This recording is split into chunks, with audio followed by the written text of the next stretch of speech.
ma vie, au départ, c'était boulot, dodo et maman.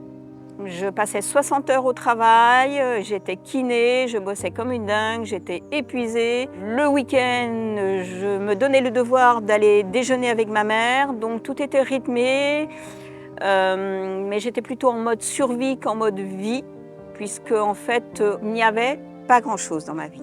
Et comme toute personne, il arrive un moment où on fait un bilan, la roue tourne, la vie passe. Et moi, mon angoisse, c'était, mais une fois que je vais arrêter de travailler, une fois que ma mère ne sera plus là, qu'est-ce que je vais devenir? Et en fait, la réponse, c'était, mais je vais mourir. L'essentiel de ma vie ne sera plus là.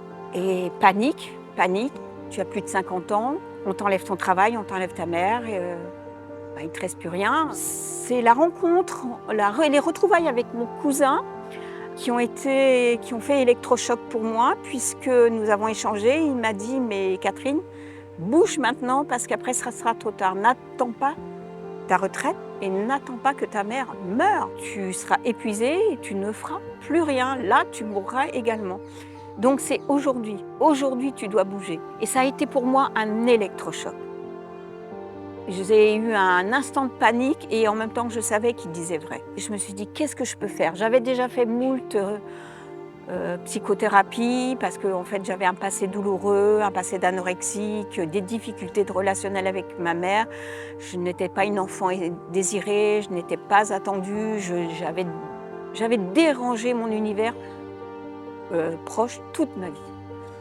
Et du coup, je restais en mode petite souris qui ne bouge pas. Il ne fallait pas faire de vagues, il ne fallait pas créer de conflits, il fallait deviner les attentes de l'autre afin d'y répondre pour éviter toute problématique.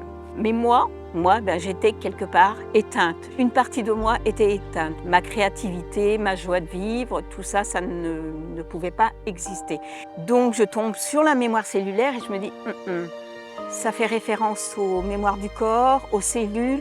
Moi, étant issue quand même d'un milieu médical, ça m'interpellait, les maux du corps, les dépressions. Ok, ça vient peut-être dire autre chose, ça vient exprimer peut-être un mal-être. Peut-être que c'est là qu'il faut aller voir. Je prends rendez-vous donc pour démarrer la mémoire cellulaire en tant que patiente. Et j'entame ce travail en venant avec l'idée de que vient me dire cette peur, cette angoisse d'exister? Qu'est-ce que ça vient dire? Qu'est-ce que ça vient évoquer? J'ai peur de quoi? Mais j'ai peur de quoi si je me révèle? J'ai peur de quoi si je ne suis plus la Catherine sage?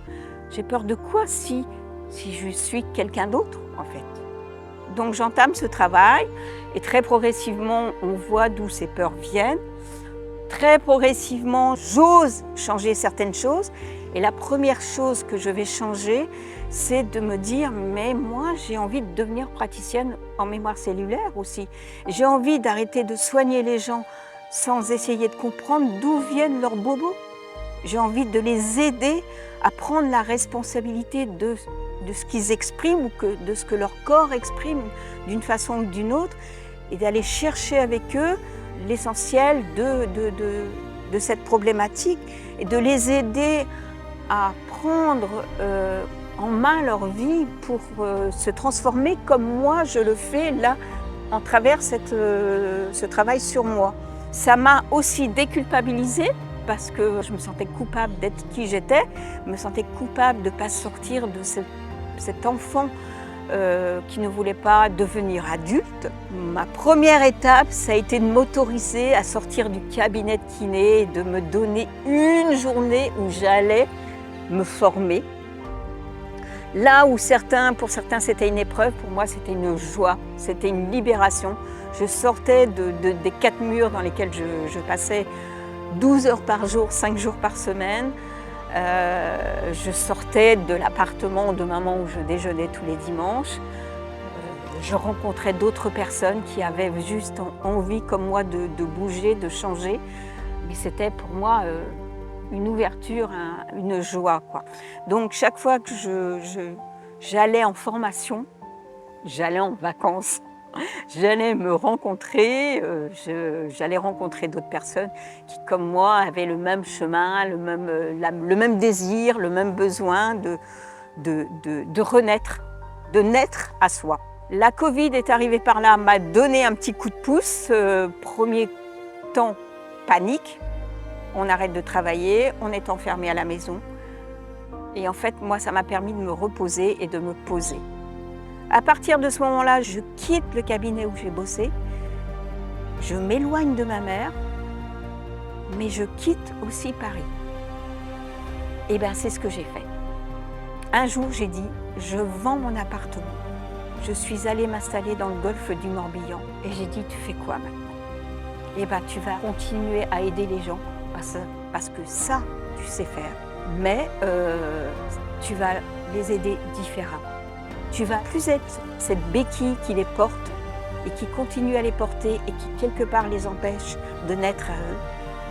Mais tu vas leur faire comprendre que quand ils ont un bobo, qu'il soit physique ou psychique, ça vient leur dire quelque chose. Il faut qu'ils aient écouté ça pour pouvoir transformer leur vie, donner naissance à qui ils sont réellement et être quelqu'un d'autre et commencer à vivre. Et aujourd'hui, voilà, je suis sur ce chemin et je souhaite à tout le monde de faire la même chose. Et n'hésitez pas à venir vers moi, je serai ravie, mais vraiment ravie de vous aider à avancer sur ce chemin. Trop mignon, cette petite fille qui vient devant nous. Cette petite fille qui était peut-être moi et qui est peut-être très sage et qui demande à s'exprimer.